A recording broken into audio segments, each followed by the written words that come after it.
Donc vous avez vu le petit tour de scooter hein, tout à l'heure de Sébastien Vettel. Je peux vous le remontrer au pire si vous l'avez pas vu, puisqu'apparemment je me suis pas fait striker. Le feu m'empêcher de sourire.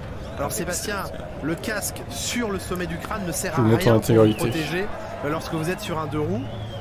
Au-delà du plaisir des spectateurs à admirer votre doux visage, un casque sur Donc un c'était à la fin du scooter, VL1, tout autre véhicule moi, je roulant précise. est utile, parfaitement enclenché et surtout scellé hein, sous le coup, sinon C'est vrai qu'il ça ne met sert pas à son casque grand-chose sur la non tête, plus. c'est pour ça qu'il est convoqué Voilà, en plus. pour je donner pense. l'exemple, Plus que le il tour aurait de été scooter en lui-même quoi. plus sérieux, Sébastien, de mettre le casque complètement. Mettez le casque Sébastien Vettel. Oui, Sans les mains. Bien sûr, on attend le wheeling maintenant. Sébastien Vettel. Il va falloir le rendre. Quelle à un moment image, donné, ce quelle scooter. image. Ah, c'est la star là. Et il va aller Comme ils justement disent sur la grille, Twitter, du coup, il est en sur roue la libre grille. pour sa dernière saison en F1. Je voulais préciser d'ailleurs que Je ce pense que week-end, c'est un peu ça, dommage, ouais. mais il n'y a pas Il y en a de- plus rien à de foutre. procédure de départ à la fin des essais libres. Ah là là.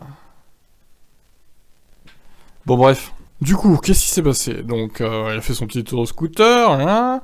Il n'a pas pu participer aux dernières minutes de la séance après une casse moteur du moteur Mercedes de son AMR 22.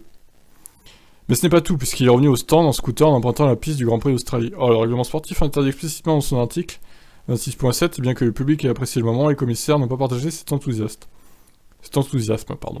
Pendant la période commençant 15 minutes avant et terminant 5 minutes après chaque séance, ah oui, c'était pendant le Grand Prix en fait.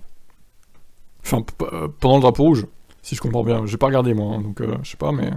Personne n'est autorisé à se trouver sur la piste, à l'entrée ou à la sortie des stands. Les pilotes sont autorisés à prendre la piste, à pied ou au volant, à condition d'y avoir été autorisé par un commissaire. Il semble que Vettel n'ait reçu aucune autorisation de ce genre, et c'est pour ça qu'il est sous enquête. Bien que ce cas soit extrêmement rare, on peut difficilement imaginer une sanction sportive pour le quadruple champion du monde, qui s'expose en revanche certainement à une sanction financière et à une réprimande. Allez, 50 000 € pour Vettel, bim. Oh, ça va, après, il y avait personne sur la piste, c'était encore sous drapeau rouge, là. C'est pas non plus la mort, hein. Ils veulent du show, les Américains de chez Liberty Media, bah ils en ont, là. Qu'est-ce qu'ils vont aller critiquer? Ils vont lui foutre une pénalité encore, là, les filles. Oh là là. Laissez-le vivre, ce pauvre Vettel. Déjà qu'à mon avis, il va arrêter à la fin de la saison. Laissez-lui faire sa dernière saison tranquillement, sans péna, quoi. Bon, qu'est-ce que vous en pensez? Est-ce qu'il mérite une péna ou pas? Dites-moi en commentaire. Ciao.